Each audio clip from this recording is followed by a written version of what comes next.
এদিকে আছে, এদিকে আছে। মেয়ে বানিয়েছে কিন্তু। বাহ বাহ, বাহ,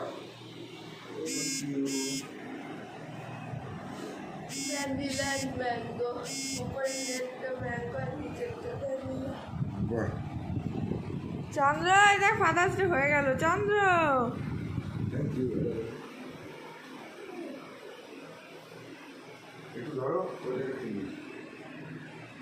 এই এই এটা আমাকে কেক কেটে ফেললাম, এটা কেক দিয়ে দিয়েছে, আমি কেক কেটে ফেললাম, তুমি আর ছবি তুলতে পারবে না। এদিকে আয়, এদিকে আয়। কি সুন্দর কেক বানিয়েছে। আয়, আয়, আয়, হ্যাঁ। আয়, আয়। আসো আসো আসো আসো, আগে